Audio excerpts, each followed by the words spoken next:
What's up, you guys? Tanaya here. We are going to be talking about reasons why you need to fire a client. Okay, these are some signs that you need to be aware of if you need to fire a lash client. All right, this can apply to other industries, but we're going to talk about my lash artist right now.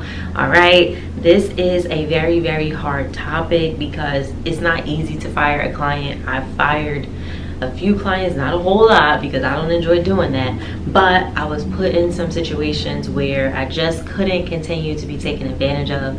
So I want to give you some tips and some things to be watching out for. Usually I notice if you are watching this video and you are automatically thinking of a client, chances are you need to fire that client before I've even told you anything. I think we all have a natural hunch or a natural intuition of clients that we should not be servicing, and you need to listen to that. Even if you don't fully even understand why, listen to it, okay? But let me give you the tip. Now, the first thing I want to talk about is your client consistently late? And I'm not talking about 5 minutes, whatever.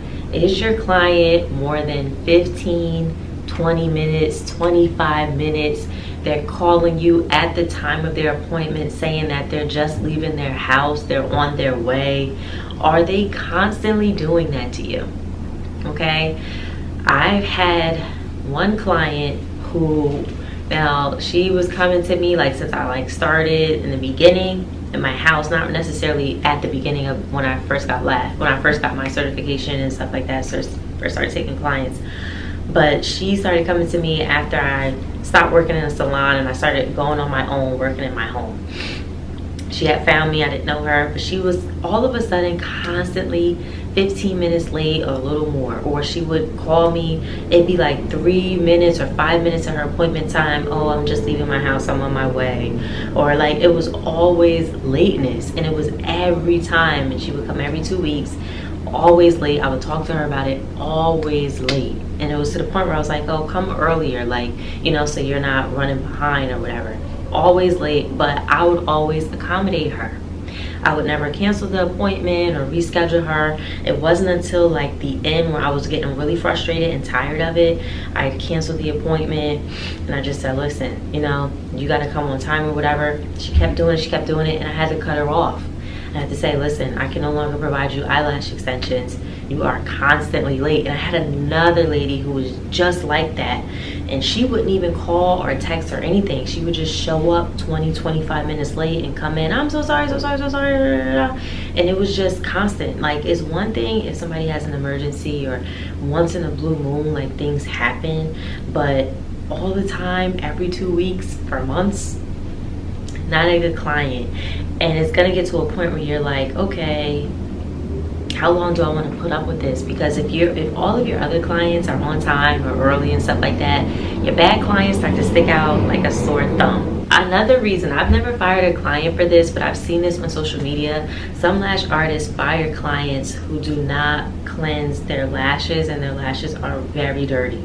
Like, I'm not talking about like a little eyeshadow, like very dirty. And I've had clients who have come to me and their lashes are disgusting. I've had it, and I just educate them. There's one lady, it makes me think of another reason. She was starting to try to like see if I can give her like discounts and stuff like that. She was trying to like price barter and all that other stuff, so I had to let her go because of that. But her lashes were extremely dirty, clumps of makeup and black makeup in between her lash extensions. It was very dirty.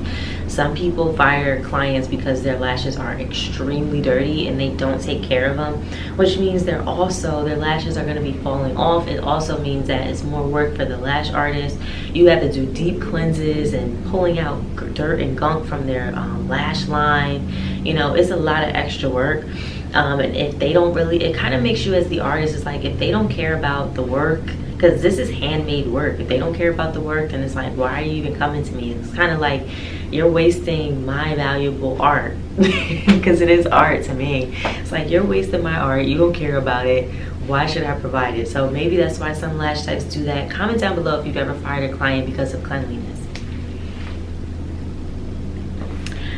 Now, let's talk about excessive shedding. So some clients may get fired because they cannot keep the lash extensions on. Now, I'm going to give you this perspective of it.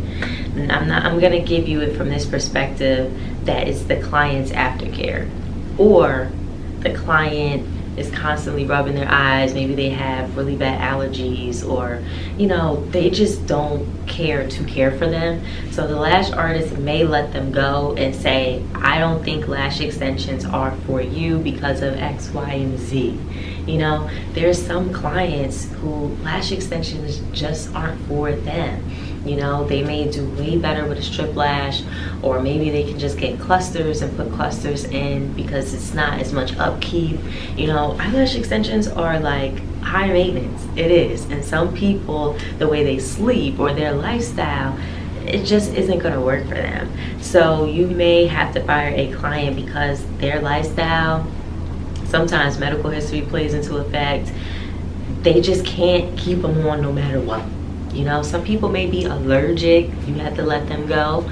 So if they're having really bad retention, you can't figure it out. It's either you're not the artist for them, or lash extensions isn't for them. But either way, it's probably time to cut ties. If you can't, between the two of you, you can't figure it out. Now, the other things we definitely need to talk about, because this happens. If a client disrespects you, calls you out of your name, argues with you, wants to fight you, any of that, and I'm going to loop this other thing in. If you feel weird around them or unsafe, the vibe feels very weird, you probably shouldn't service the client. I've had a client disrespect me, call me out of my name, just from enforcing a cancellation policy. And this was a client who had been coming to me for a while, but she was canceling on me same day, back to back. And I just said, hey, you have to book a new appointment with a new deposit, and she lost it. So it is not worth your mental health, your happiness, your peace to service a client who is willing to disrespect you or call you out of your name or anything like that. You also do not service clients who act funny about paying you, try to leave without paying. Oh, I'll pay you when I get in my car. Do not service those clients. Do not allow that, okay? If you get any weird vibes, or you feel unsafe, or you feel that their personality is just off, make that your last appointment with that client and move on. Because let me tell you, there's so many other clients that are kind, that are nice, that will come on time. They have good retention. They're not going to ever give you a problem. It's not worth keeping 1 or 2 rotten eggs in your bunch, okay? It's not worth it. So do not be scared to let go of a client. It is nerve-wracking when you do it the first time, but when you truly have valuable reasons, please let them go. Another client will come and you will be able to replace them.